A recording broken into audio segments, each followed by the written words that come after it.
আসসালামু আলাইকুম, hello everyone, কি অবস্থা সবার? কেমন আছেন? ইনশাল্লাহ আশা করি ভালো আছেন। আমিও ভালো আছি আলহামদুলিল্লাহ। আজকে সৌদি আরব রিয়াদ থেকে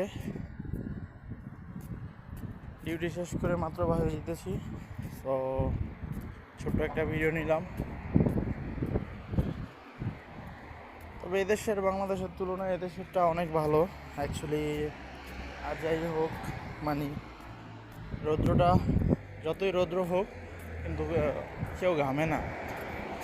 এটা হচ্ছে এদেশের একটা রহমত যে আপনি যতই কাজ করেন তো ঘামবেন না, ঠিক আছে? এই দেখেন এত রোদে দিয়ে হেঁটে বাসা যাচ্ছি কিন্তু কোনো এক ফোঁটা ঘাম নেই।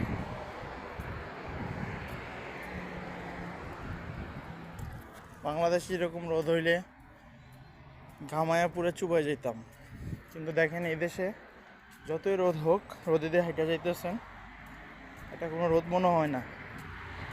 আর মানুষ যাই বলে এটা হচ্ছে ভুল। মানুষ বলে সৌদি আরবে গেলে 50 ডিগ্রি রোদ, ডিম ভাজা খাইতে পারে। অ্যাকচুয়ালি এটা ভুল। অ্যাকচুয়ালি মানুষ যেটা বলে এটা হচ্ছে ভুল। দেখেন রোদ্রে দিয়ে হেঁটে যাইতেছি কিন্তু এক ফোঁটা ঘামাই নেই। অর্থাৎ এই যে টিকটকে এত ভিডিও করে যে এত পরিমাণে রোদ, এত পরিমাণে গরম, ডিম ভাজা খাইতে পারে, এগুলো ভুয়া, এগুলো মিশা কথা, ঠিক আছে? দেখেন এত রোদে দিয়ে হেঁটে যেতেছি, চোখ দিয়ে তাকাইতে পারতেছি না, কিন্তু বিশ্বাস করেন মানে এক ফোঁটা মানে ঘামাই নেই, বা বাসায় গিয়েও ঘামাবো না। এটা হচ্ছে সৌদি আরবের রোদ, যেটা সত্যি কথা মানে রিয়েল, সেটাই বলতেছি। যে এই রোদ্রে দিয়ে বাসায় যাইতেছি হাইটা, কিন্তু এক ফোঁটা ঘামাই নেই, ঠিক আছে?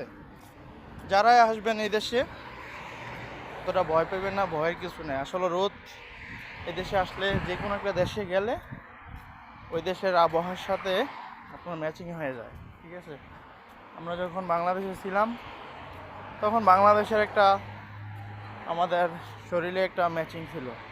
এখন সৌদি আরবেও প্রথম প্রথম আসলে একটু কষ্ট হবে, এটা কোনো কিছু না, পরবর্তীতে এটা ঠিক হয়ে যায়। এটা নিয়ে টেনশনের কোনো কিছু নাই, ঠিক আছে?